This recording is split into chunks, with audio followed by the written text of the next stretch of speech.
അവിടെ ഒരു മറ്റൊരു ചോദ്യമുണ്ട്, ആ ചാത്തൻ എവിടെ പോയെന്ന്. ആദ്യം നമ്മളെ പേടിപ്പിച്ചു. അപ്പം ഞാൻ ചോദിച്ചു, നിന്നെ സൃഷ്ടിച്ചത് ആരാ? അങ്ങനെ എല്ലാം നിനക്ക് അങ്ങ് പറഞ്ഞു തരുന്നില്ല, നീ സ്വയം കണ്ടുപിടിക്കുക. എന്തുകൊണ്ടാണ് ഈ കൂടോത്രം ഇപ്പോഴും ചർച്ചയാകുന്നത്? കൂടോത്രം എന്ന് പറയുന്നത് വേറെ ഒന്നുമില്ല. നമ്മൾ മനസ്സിലാക്കേണ്ടത് ഈ ലോകത്ത് പോസിറ്റീവ് ഉണ്ടെങ്കിൽ നെഗറ്റീവ് ഉണ്ട്. ഇനി മാത്രമല്ല, ഈ ലോകത്ത് നല്ല ആളുകളാണോ ചീത്ത ആളുകളാണോ കൂടുതൽ? 50-50 ആകാം. തിരക്ക് കൂടുതൽ നാരങ്ങ വെള്ളം വിൽക്കുന്നിടത്താണോ ബിവറേജിലാണോ? ബിവറേജിലാണോ ഏറ്റവും നന്മയുള്ള സാധനം കൊടുക്കുന്നത്? അല്ല. ഇതിൽ നിന്ന് മനസ്സിലാക്കാം ഒരു മനുഷ്യന്റെ വികാരം എന്താണെന്നുള്ളത്. ചാത്തൻ എന്തെങ്കിലും മറ്റെന്തെങ്കിലും രഹസ്യം പറഞ്ഞു.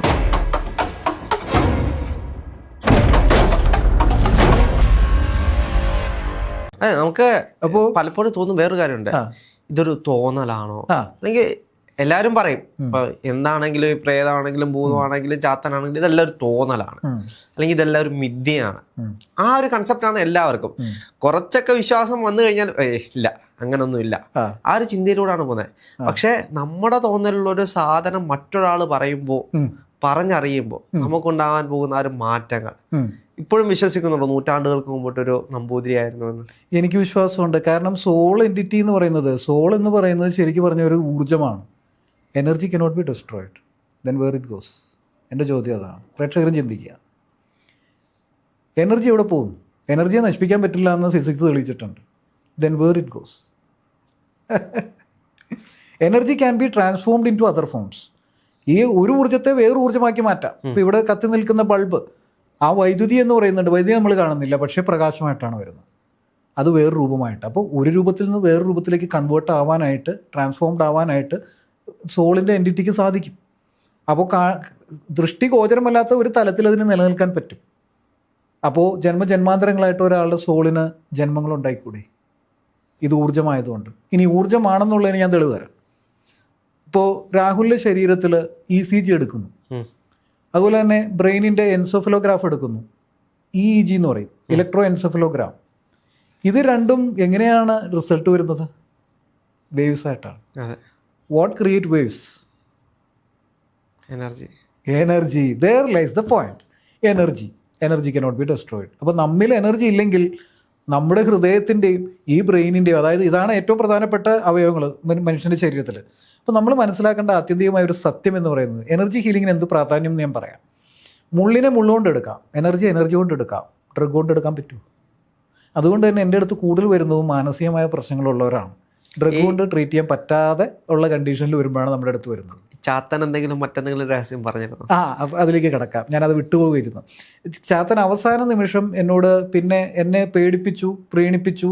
നീ എൻ്റെ കൂടെ നിന്നാൽ നിന്നെ ശക്തനാക്കാന്ന് പറഞ്ഞു. അതെല്ലാം ഞാൻ റിജക്റ്റ് ചെയ്തല്ലോ. അത് കഴിഞ്ഞ് അവസാനത്തെ ഭാവം അടവെന്ന് പറഞ്ഞ കരച്ചിലാണ്. കരയാൻ തുടങ്ങി. നീ എന്നെ ഇവനിൽ നിന്ന് വിട്ടയക്കരുത്, ഉച്ചാടനം ചെയ്യരുത്. അങ്ങനെ പറഞ്ഞു, ഉച്ചാടനം ചെയ്യരുത്. ഞാൻ ഇവനെ പ്രബലനാക്കിക്കോളാം, ഇവൻ കോടീശ്വരനാവും, ഞാൻ ഇവൻ്റെ കൂടെ നിന്നോളാം, നീ എന്നെ വെറുതെ വിട്ടേക്കാൻ പറഞ്ഞു. അപ്പോൾ മൂന്നാമത്തെ അടവാണ്. ഞാൻ ഞെട്ടിപ്പോയി. 3 അടവുകളാണ് നോക്കിയത് ആ ചാത്തൻ. ആദ്യം നമ്മളെ പേടിപ്പിച്ചു, അതിൽ വശംബദനായില്ല. അത് കഴിഞ്ഞപ്പോൾ എന്നെ പ്രീണിപ്പിക്കാൻ നോക്കി, എന്നെ സുഹൃത്താക്കാൻ നോക്കുകയാണ്. അപ്പോൾ ശത്രു ആണ്, പിന്നെ സുഹൃത്താക്കാൻ നോക്കുകയാണ്. പിന്നെ അടുത്തത് എന്നെ വെറുതെ വിട്ടേക്കുന്നുള്ള ഒരു ചോദ്യമാണ്. അത് വിത്തിൻ 5 minutes ഞാൻ പറഞ്ഞു, ഇത് നടക്കില്ല, ഇയാൾ എൻ്റെ അടുത്ത് വന്നിട്ടുണ്ട്, നിന്നെ ഒഴിവാക്കണം എന്നാണ് പറയുന്നതെങ്കിൽ ഉച്ചാരണം ചെയ്യേണ്ടത് എൻ്റെ കടമയാണ്, അത് കർമ്മമാണ്, എൻ്റെ കർമ്മം അതാണ്. അപ്പോഴാണ് എന്നോട് പറഞ്ഞത്, നീ വലിയ കർമ്മിയായിരുന്നു, നൂറ്റാണ്ടുകൾക്ക് മുമ്പ് നീ എന്നെ വേറെ ശരീരത്തിൽ നിന്ന് ഉച്ചാരണം ചെയ്തിട്ടുണ്ട്. അങ്ങനെ ഞാൻ ആ ഉച്ചാരണ കർമ്മത്തിലേക്ക് കടന്നു. എൻ്റെ ഒരു 7 മാലാഖമാരെ ആവാഹിച്ചു വെച്ചിട്ടുള്ള ഒരു ക്രിസ്റ്റലുണ്ട്. ഞാൻ എപ്പോഴും എൻ്റെ കാറിലൊക്കെ കാണും. യാത്ര ചെയ്യുമ്പോൾ നമ്മൾ പ്രൊട്ടക്റ്റഡ് ആയിരിക്കണം. കാരണം ഇത്തരം വേലകളൊക്കെ ഒപ്പിക്കുന്നതുകൊണ്ട് നമ്മളെപ്പോഴും സംരക്ഷിതരായിട്ടേ ചെയ്യാവൂ. അപ്പോൾ അത് എടുത്തിട്ട് ഇയാളുടെ നെറ്റിക്ക് ഞാൻ വെച്ച് കൊടുത്തിട്ട് ആ എനർജി പോവാൻ ഞാനായിട്ട് ഒരു കമാൻഡ് കൊടുക്കുകയാണ്. ഇനി നിനക്ക് പോവാം എന്ന് പറയാണ്. അപ്പം ഞാൻ ചോദിച്ചു, ഇനി നിനക്ക് പോവാല്ലേ, ഇതൊന്നും അടവൊന്നും ഫലിക്കുന്നില്ല, ഇനി പോവല്ലേ എന്ന് ചോദിച്ചപ്പോൾ എന്നൊരു ദീർഘനിശ്വാസത്തോടുകൂടി പറഞ്ഞു. ആ നിമിഷം തന്നെ ഞാനിത് തിരുനെറ്റിക്കൽ ഇവിടെ വെച്ച് കൊടുത്ത ആ നിമിഷം തന്നെ നമ്മൾ ഈ ജീവൻ കൊടുക്കാൻ വേണ്ടി ഡീഫിബ്രിലേറ്റർ ഒക്കെ വെക്കുന്നത് ഞാൻ കണ്ടിട്ടുണ്ട് ഹോസ്പിറ്റലൊക്കെ വർക്ക് ചെയ്യുമ്പോൾ. അതിങ്ങനെ വെച്ച് കഴിഞ്ഞാൽ ആളുകളിങ്ങനെ നെഞ്ചിൻ്റെ ഭാഗം ഉയർന്നിട്ട് ഇങ്ങനെ പെട്ടെന്ന് താഴേക്ക് വീഴില്ലേ, അതുപോലത്തെ ഒരു അനുഭവം ഉണ്ടായി. അപ്പം ഞാനൊന്ന് പേടിച്ചു. കാരണം ഈ മനുഷ്യൻ 3 മാസം മുമ്പ് ആൻജിയോപ്ലാസ്റ്റി കഴിഞ്ഞാണ്, 56 വയസ്സുണ്ട്, വോളണ്ടറി റിട്ടയർമെൻ്റ് എടുത്തുവെന്നേ ഉള്ളൂ പദവിയിൽ നിന്ന്. പക്ഷേ എനർജറ്റിക് ആണ്, ഏകദേശം ഒരു 5 അടി 9 ഇഞ്ച് ഉയരമുണ്ട്, ഒത്ത ഭാരം ഒരു 100 കിലോയെങ്കിലും ഭാരമുള്ള ഒരാളാണ്. അപ്പോൾ ഈ പ്ലാസ്റ്റിക് കസേരമ്മയ്ക്ക് വീണപ്പോൾ ഞാൻ ആദ്യം ചിന്തിച്ചതിന് ഇപ്പോൾ കസേര പൊട്ടിപ്പോയോ, ഇനി ഇയാളുടെ എൻ്റെ കയ്യിൽ നിന്ന് കാര്യങ്ങൾ പോയോ എന്നൊക്കെയുള്ള പേടി ഉള്ള കാര്യം സത്യമായിട്ട് പറയാം. ആ ഒരു നിമിഷം ഞാനൊന്ന് ഞെട്ടിപ്പോയി, ഒന്ന് പേടിച്ചു പോയി. അതാ ഞാൻ പറഞ്ഞു പകച്ച അനുഭവം ഉണ്ടാവുമെന്ന് ചോദിച്ചപ്പോൾ ഞാൻ പറയാൻ കാരണം അതാണ്, നന്നായിട്ടൊന്ന് പേടിച്ചു പോയി. പക്ഷേ അയാൾ നോർമലായി, വിത്തിൻ 5 മിനിറ്റ്സ് നോർമലായി. മുഖത്തേക്കൊന്ന് വെള്ളം തളിച്ചു, ആൾ എണീറ്റു, അപ്പുറത്ത് പോയിട്ട് വാഷ് ബേസിൽ ചെന്ന് മുഖമൊക്കെ കഴുകി വന്നു. എന്നിട്ട് എന്നോട് ചോദിച്ചു, സാറേ എന്താ സംഭവിച്ചത്? ഇയാൾക്ക് ഒന്നും ഓർമ്മയില്ല, ഞാൻ കേൾപ്പിച്ചു തരാമെന്ന് പറഞ്ഞ് അദ്ദേഹത്തിൻ്റെ വിവോ ഫോണിൽ റെക്കോർഡ് ചെയ്ത് ഞാൻ കേൾപ്പിച്ചു കൊടുത്തു. അവിടെ വരുന്ന മറ്റൊരു ചോദ്യമുണ്ട്, ആ ചാത്തൻ എവിടെ പോയെന്ന്. അതാ ഞാൻ ചോദിച്ചു, അത് നല്ലൊരു ക്വസ്റ്റ്യൻ ആണ്. എൻ്റെ ചോദ്യം അതായിരുന്നു. ഞാൻ ചോദിച്ചു, ഞാൻ നിന്നെ ഇതിൽ നിന്ന് പറഞ്ഞു വിട്ടാൽ, ഇയാളുടെ ശരീരത്തിൽ നിന്ന് ഉച്ചാരണം ചെയ്താൽ നീ എവിടെ പോകുമെന്ന് ചോദിച്ചു.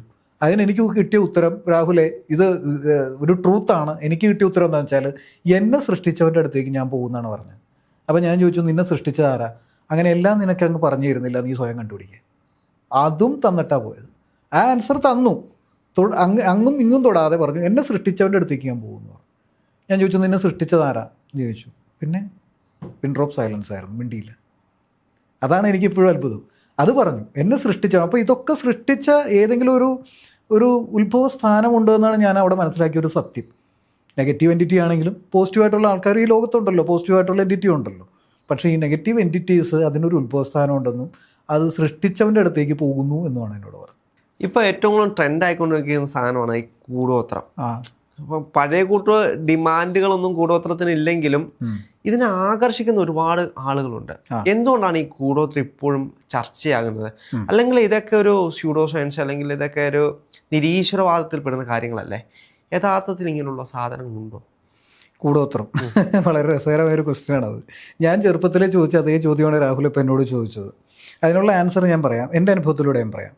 എൻ്റെ അടുത്ത് കൂടുതൽ വന്നിട്ടുള്ള കേസുകൾ, ഒന്ന് കൂടോത്രം, പിന്നെ വേറൊന്ന് മാനസിക പ്രശ്നങ്ങൾ, പിന്നെ എൻറ്റിറ്റി റിലേറ്റഡ് ആയിട്ടുള്ള പ്രശ്നങ്ങൾ, സ്വപ്നങ്ങൾ വരിക, അല്ലെങ്കിൽ റിയൽ ആയിട്ടുള്ള അനുഭവങ്ങളിലൂടെ പേടി വരിക. ഇതൊക്കെ കൂടോത്രം എന്ന് പറയുന്നത് വേറെ ഒന്നുമില്ല.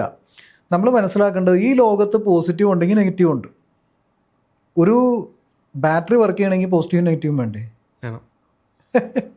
ഇനി ഞാൻ ചോദിക്കട്ടെ, നമ്മൾ വെളിച്ചത്തെ മനസ്സിലാക്കുന്നത് എന്തുകൊണ്ടാണ്?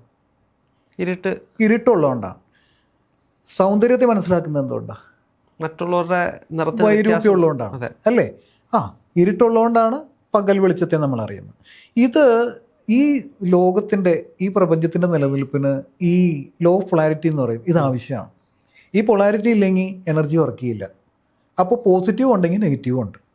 ഇവിടെ നമ്മൾ ശ്രദ്ധിക്കേണ്ടത്, ഹീലിംഗ് നടത്തുന്നവരാണെങ്കിലും കൂടോത്രം നടത്തുന്നവരാണെങ്കിലും പല രീതിയിലുള്ള സാധനകളിലൂടെ ചെയ്യാം. അപ്പോൾ യന്ത്രത്തിലൂടെ ആവാം, തന്ത്രത്തിലൂടെ ആവാം, മന്ത്രങ്ങളിലൂടെ ആവാം. ഈ പല രീതികളിൽ നമ്മൾക്ക് എനർജി ക്രിയേറ്റ് ചെയ്യാം. ഈ ലോകത്ത് എനർജി ക്രിയേറ്റ് ചെയ്യാൻ പറ്റിയ ഏറ്റവും നല്ല മാർഗ്ഗമാണ് തന്ത്രമാർഗ്ഗങ്ങൾ, താന്ത്രികമായിട്ടുള്ളത് അറിയാമല്ലോ. അതിൽ കൗളമാർഗ്ഗങ്ങളൊക്കെ ഉണ്ട്. അപ്പോൾ ആ മാർഗത്തിലേക്ക് പോകുന്നവരെന്ന് പറഞ്ഞാൽ താമസികമായ ചിന്തകളിലൂടെ, താമസികമായ ചര്യകളിലൂടെ പോകുന്നവരാണ്. ശരിക്കും അവരവരെ ആത്മാവിനെ നശിപ്പിച്ചുകൊണ്ടിരിക്കുകയാണ്. ഞാൻ ഒരിക്കലും ഒരു സ്വാമിജിയോട് ചോദിച്ചു, ഇങ്ങനെയൊക്കെ ചെയ്തു കഴിഞ്ഞാൽ, ഈ താമസികമായ ഉപാസനകൾ ചെയ്താൽ എന്താണ് അവരുടെ ഗതി എന്ന് ചോദിച്ചു. ഉടനെ എടുത്തടിച്ചോണ്ട് ഉത്തരം വന്നു, അതോ ഗതി. കാരണം എന്താണെന്ന് വെച്ചാൽ നമ്മുടെ സോൾ എനർജിയാണ്, നമ്മുടെ സോള് ഒരു എൻറ്റിറ്റി നിലനിൽപ്പുണ്ട് നമ്മുടെ ശരീരത്തിൽ. നമ്മൾ മരിക്കുമ്പോഴാണ് അത് പോകുന്നത്. അപ്പോൾ നമ്മൾ കാലങ്ങളോളം എന്തിനെയാണോ ഭജിക്കുന്നത്, എന്തിനെയാണോ ഉപാസിക്കുന്നത്, എന്താണ് അവിടെ നേദിക്കുന്നത്, ഇതൊക്കെ വളരെ വിഷയമുള്ള കാര്യങ്ങളാണ്. അപ്പോൾ നിങ്ങൾ ശ്രദ്ധിക്കുക, ഇപ്പോൾ സ്വാത്വികമായ ഉപാസനകൾ നടത്തുന്നവർ നേദിക്കുന്നത് അവല്, മലര്, പാല്, നെയ്യ്, പായസം, ഇങ്ങനെയൊക്കെയുള്ള കാര്യങ്ങളാണ്, മധുരങ്ങളാണ്, സ്വീറ്റായിട്ടുള്ള മനുഷ്യന് ദോഷകരമല്ലാത്ത കാര്യങ്ങളാണ്. അതേസമയം താമസികമായ ഉപാസനകൾ നടത്തുന്നവർക്കും ഇതേപോലെ ശക്തി ഉണ്ടാക്കാം. അവിടെയും എനർജി ജനറേറ്റ് ചെയ്യുന്നുണ്ട്. ഫോർ എക്സാമ്പിൾ, ഒരു കല്ലെടുത്തു, ആ കല്ലിലേക്ക് ഒരു കല അംശം എന്ന് പറയും, കലയുടെ അംശം, അതായത് ഒരു ചാത്തൻ്റെയോ മറുതയുടെയോ യക്ഷിയുടെയോ ഒക്കെ ഒരു ഊർജ്ജം എടുത്തിട്ട് ഇതിനകത്തേക്ക് ആവാഹിച്ച് വെക്കുകയാണ്.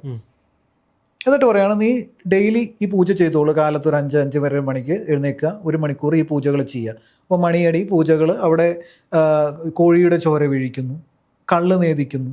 ഇത് താമസികമാണോ സ്വാത്വികമാണോ? താമസികമാണ്. അപ്പോൾ താമസികമായിട്ട് ചെയ്യുന്നവർക്കും കഴിവില്ലേ? അവിടെയാണ്. അതെ അതെ അതെ അതെ. ഇനി ഞാനൊരു എക്സാമ്പിൾ പറയാം. നെഗറ്റിവിറ്റി ഉള്ള ഒരാൾ വന്നു, നെഗറ്റീവ് ഉപാസന ഉള്ള ഒരാളുടെ അടുത്ത് വന്നു. ലൈക്ക് അട്രാക്ട്സ് ലൈക്ക് എന്നാണ്. ഈ നെഗറ്റിവിറ്റി എടുത്ത് നെഗറ്റീവ് ഉപാസനാമൂർത്തിയിലേക്ക് വേഗം എടുത്ത് വെച്ച് കൊടുത്തു കഴിഞ്ഞാൽ അപ്പം തന്നെ ഹീലാവും. ഈ രഹസ്യം പലർക്കും അറിയില്ല. അതുകൊണ്ടാണ് കൂടോത്രം ചെയ്യുന്നവരുടെ അടുത്തേക്ക് ആളുകൾ കൂടുതൽ പോകാൻ കാരണം. ഇനി മാത്രമല്ല, ഈ ലോകത്ത് നല്ല ആളുകളാണോ ചീത്ത ആളുകളാണോ കൂടുതൽ? 50-50 ആകാം.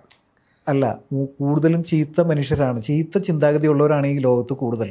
അല്ലെങ്കിൽ യുദ്ധം ഉണ്ടാവില്ലായിരുന്നല്ലോ, അല്ലേ? എൻ്റെ ഒരു സങ്കല്പം അനുസരിച്ച് ഭൂമി എപ്പോഴും ഒരു ബാലൻസിങ്ങിലാണ്.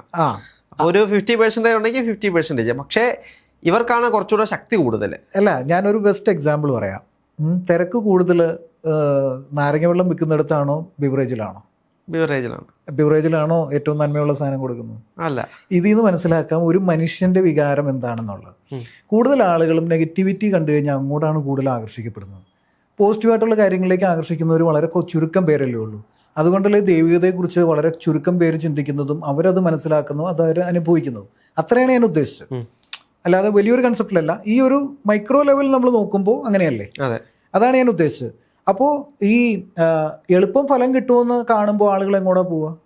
ഇതേ കൂട്ടുള്ള ഇടങ്ങളിലേക്കായിരിക്കും. ഇനി പണമൊന്നുമില്ല ഒരവസ്ഥ, നിങ്ങളൊരു എൻറ്റിറ്റി എടുത്ത് വെച്ച് ആരാധിക്കാൻ പറയുകയാണ്, പണം ആകർഷിക്കുകയാണ്, അപ്പോൾ അതിലേക്കല്ലേ ആൾക്കാർ പോവുള്ളൂ.